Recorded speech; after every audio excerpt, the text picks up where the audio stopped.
Mahilig ka bang kumain ng pizza o kaya lumpia? So sa episode na to, pagsasamahin ko ang Hawaiian pizza tsaka ang lumpia. Kaya tara, samahan nyo ako. Manggigisa lang muna ako ng bawang, tapos lalagyan ko ng tomato paste. Ito nga pala ang magsisilbing pizza sauce.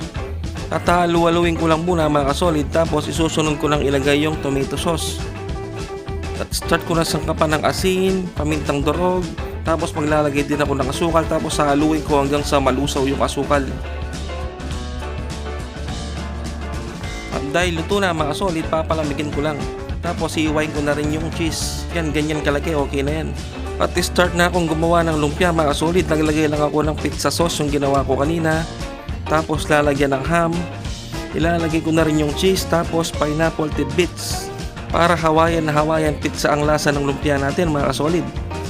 Sobrang napakadali lang ng resepeng to mga solid. Pwedeng pang merienda o kaya pang ulam. At gumamit lang ako ng tubig pandikit. Parang manipis siya mga solid, dodoblihin ko. Yun o. Para hindi siya masira pag pinrito ko na mga solid. Sobrang napakadali ng magbalot na lumpia, kaya sana gayahin nyo ang resepeng to. At ito na yung mga nabalot ko, sobrang lalaki. At nagready na rin ako ng mainit na mantika. Start na ako magprito. At pagkalipas ng ilang minuto, ito na yung itsura niya. Tingnan nyo naman, napakaganda ng kulay oh. Parang lumpiang saging, di ba? Pero pizza ang laman yan. Tapos isusunod ko na yung huling batch. Pakinggan nyo kung gaano siya kalutong mga kasolid. Yun o. Siyempre, tikiman time na tayo kasama si Boy Sipat. Tingnan nyo naman yung itsura mga kasolid o. Sobrang nakakatakam talaga at matsis siya. At first bite na tayo Boy Sipat. Cheers! Yun o. Sobrang napakasarap mga kasolid. Sana i-try nyo ang resepeng to. At gusto daw i-try ni Boy Sipat yung may hot sauce. Sa bagay, masarap nga naman yung hot sauce sa pizza. Kaya itatry ko rin. Sabay subo. Grabe, kanyaman. Habang nag-edit talaga ako, sobrang naglalaway ako mga kasolid. Yun o, dadagdagan mo ng hot sauce. Sabay subo. Sus Mariosep, kanyaman na po. Tapos pipisilin mo hanggang lumabas yung cheese. Yun o.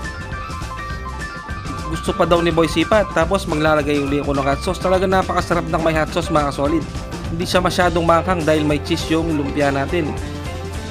Si Boy Sipat nag-request uli ng hot sauce. Nasasanay na talaga si Boy Sipat sa pagkain ng manghang ngayon ah. Sabay subo. Kanyaman. Sobrang napakasarap mga solid. Sana po i-try nyo ang resepeng to. Tingnan nyo naman ang itsura oh. At sobrang maraming salamat po talaga sa mga nag-subscribe sa aking YouTube channel, nag-follow sa Facebook at nag-follow sa TikTok. Sobrang na-appreciate po talaga namin yung mga comment nyo at yung mga like nyo. At ayaw na talaga kuminto ni Boy Sipat. Talagang nagustuhan niya yung niluto kong Hawaiian pizza lumpia. At siguro hanggang dito na lang po mga kasolid. Maraming salamat po sa panonood. Ingat po kayo lahat. God bless po.